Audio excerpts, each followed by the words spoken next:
नमस्कार. तर तुमचे खूप जास्त डाऊट्स आणि खूप जास्त कमेंट्स येत होते की फायरमॅनचा सिलेबस काय बदलला का, ड्रायव्हर ऑपरेटरचा सिलेबस काय बदलला का मॅम.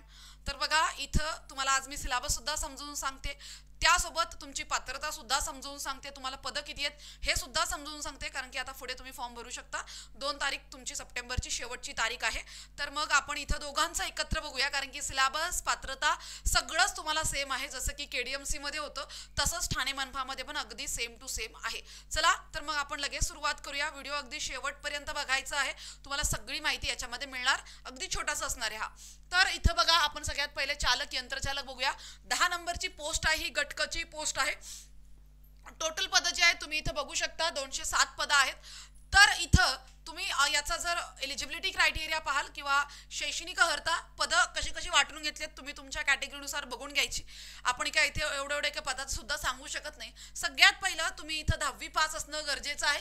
ठीक आहे, माध्यमिक शालांत प्रमाणपत्र उत्तीर्ण 10वी पास असणं गरजेचं आहे. त्यानंतर इथं तुमचा राष्ट्रीय किंवा राज्य, लक्षात घ्या बरं का, इथं नॅशनलचं दिलं नाहीये, राष्ट्रीय किंवा राज्य महाराष्ट्र शासनाच्या अग्निशमन प्रशिक्षण पाठ्यक्रम पूर्ण असणं गरजेचं आहे. तुमचा जो कोर्स आहे 6 महिन्याचा तो पूर्ण असणं गरजेचं आहे. मग तो नॅशनल लेवलचा असो किंवा मग स्टेट लेवलचा असो, डझंट मॅटर. त्यानंतर इथं तुम्हाला जड हेवी लायसन असणं गरजेचं आहे. त्यानंतर इथं जड वाहतूक म्हणून तुम्ही 3 वर्ष काम केलं पाहिजे, म्हणजे इथं तुम्हाला अनुभव लागतोय, 3 वर्षाचा अनुभव लागतोय, खूप खूप महत्वाचं आहे. त्यानंतर बघा इथं शारीरिक पात्रता, मला असं वाटतंय की तुम्ही ऑलरेडी जर हे चालवताय वगैरे तर तुम्ही नक्कीच इथं ही सगळी जी शारीरिक पात्रता आहे तर ती धारण करत असाल, याच्यावर काय वेगळं बोलायची गरज नाहीये. ठीक आहे, एकदा बघून घ्या, छाती उंची वजन किती आहे ते बघून घ्या. ठीक आहे, एक्सपिरियन्स गरजेचा आहे, हेवी लायसन पाहिजे. त्यानंतर इथं अग्निशमकचा कोर्स तुमचा जो स्टेटचा किंवा राज्याचा, स्टेटचा किंवा आपलं नॅशनल दोन्ही चालतं, राष्ट्रीय राज्य दोन्ही चालतं, आणि 10वी पास असणं गरजेचं आहे. हे झालं तुमची शैक्षणिक पात्रता कशाची, तर ड्रायव्हर ऑपरेटर यंत्र चालकची. त्यानंतर येऊया आपण इथं फायरमॅनकडे. ते सुद्धा गट कचंच पद आहे, ग्रुप सीचंच पद आहे. इथं जागा भरपूर आहेत, तुम्ही बघू शकता. तर भरपूर म्हणजे 381 400च्या आसपास जागा आहेत पोरांनो, आणि या जागा भरपूर झाल्या. एखाद्या महानगरपालिकेसाठी एवढ्या जागा काढणं हे खूप झालं. आपण KDMC मध्ये एवढ्या जागा आल्या तरी एवढं खुश झालो होतो, तर इथं तर खूप जागा आहेत. आणि यासोबत मीरा भाईंदरमध्ये सुद्धा जागा आहेत. म्हणजे तुम्ही आत्ताच अभ्यास करायला सुरू केलं तर तुम्हाला कोणत्या ना कोणत्या महानगरपालिकेमध्ये नक्कीच लागता येणार आहे, लक्षात घ्या. त्याच्यानंतर पुढे नाशिक आहे, छत्रपती संभाजीनगर आहे, भरपूर जाहिराती आहेत, आणि त्याच्यामध्ये फायरमॅनच्या जागा चांगल्या आहेत, आणि नगर परिषद सुद्धा आहे. मग त्यासाठी इथं तुम्ही आत्तापासून अभ्यास चालू करा, आणि जर तुम्ही कल्याणपासून सुरू केलाय तर मग खूपच भारी. तर बघा इथं तुम्ही बघू शकता खूप जास्त जागा आहेत. कॅटेगरी वाईज तुमचं तुम्ही बघून घ्या, तुमच्या कॅटेगरीला किती जागा आहेत त्या. आता आपण काय करूया, पात्रता बघूया. तर बघा इथं तुमची शैक्षणिक अर्हता जी आहे, सुरुवात आहे 10वी पास असणं गरजेचं आहे. बघा इथं तुम्ही माध्यमिक शालांत प्रमाणपत्र उत्तीर्ण असणं म्हणजे 10वी पास असणं गरजेचं आहे. तुमचा अग्निशमकचा जो कोर्स आहे तर तो 6 महिन्याचा कालावधीचा कोर्स जो आहे तर तो पूर्ण असणं गरजेचं आहे. आणि मराठी भाषेचं ज्ञान म्हणजेच आपण 10वीला असतो, 10वीला आपल्याला मराठी विषय असतो, तेच आपलं मराठी भाषेचं ज्ञान, बस दुसरं काही नाही. तुम्ही इथं अपलोड करताय हेच तुम्ही मराठी भाषेचं ज्ञान सुद्धा अपलोड करत आहात. तर हे तुमची शैक्षणिक पात्रता झाली यंत्रचालकची आणि फायरमॅनची, दोघांचीही. एक लक्षात घ्या, इथं आपण हे एकत्र का घेतोय 10वं पद आणि 11वं पद, कारण की KDMC मध्ये सुद्धा या दोन्ही पदांचा सिलेबस अगदी डिक्टो होता. फक्त तिथे ड्रायव्हर ऑपरेटरला तुम्हाला हेवी लायसन आणि 3 वर्षाचा अनुभव लागतोय, आणि इथं तुम्हाला नाही लागत ते. बाकी परीक्षा पातळी जी असणार आहे सेम असणार आहे. आता तुम्ही म्हणाल मॅम सेम कशी काय असणार आहे, तर बघा इथं तुम्ही बघू शकता की परीक्षा पद्धती जी असणार आहे, तुमची परीक्षा पद्धती, त्याच्याबद्दल इथं ठाण्याने आपल्याला एक गोष्ट क्लिअर केलेली आहे. डिटेल सिलेबस येईल, एक एक टॉपिक येईल, याची वाट बघू नका. बघा इथं ठाणे मनपा काय म्हणते, तर ठाणे मनपा म्हणते परीक्षेसाठी मराठी, इंग्रजी, सामान्य ज्ञान म्हणजे GK, त्यानंतर अंकगणित बुद्धिमत्ता, लक्षात घ्या नवी मुंबई असेल किंवा मग कल्याण डोंबिवली असेल, यांनी फक्त रिझनिंग आपल्याला दिलेलं होतं, पण इथं मॅथ्स सुद्धा दिलेलं आहे, मग ते करावं लागेल. आता डिवायडेशन वगैरे आपल्याला ग्रुप लेवल टाइमवर येईल तेव्हा बघूया. म्हणजे विषयाचं ज्ञान म्हणजेच टेक्निकल जो आपला पार्ट असणार आहे, तर वस्तुनिष्ठ म्हणजेच इथं MCQ क्वेश्चन्स असतील, बहुपर्यायी प्रश्न. तर दर्जा जो असणार आहे परीक्षेचा हे महत्वाचे, लक्षात घ्या, थोडंसं लक्ष द्या.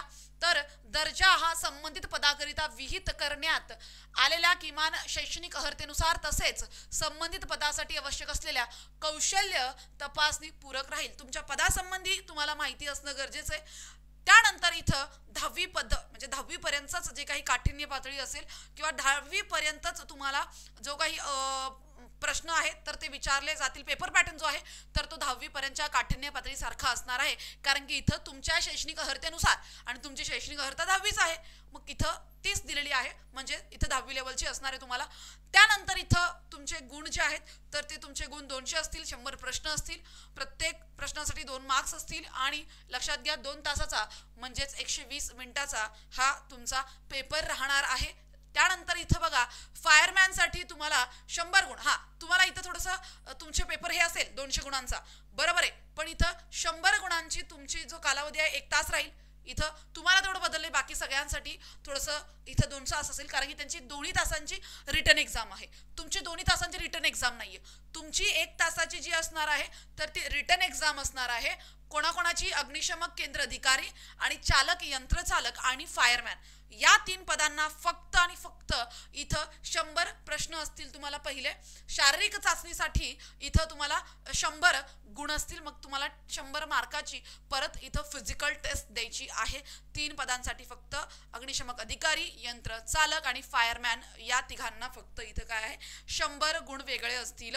मग ती तुमचा तो वेगळा क्रायटेरिया 200 गुण असणार आहेत, प्रत्येक बाबीसाठी 2 गुण असतील. पण इथे लक्षात घ्या 100 प्रश्नांच्या 100 गुणांसाठी तुम्ही पहिले रिटर्न देणार.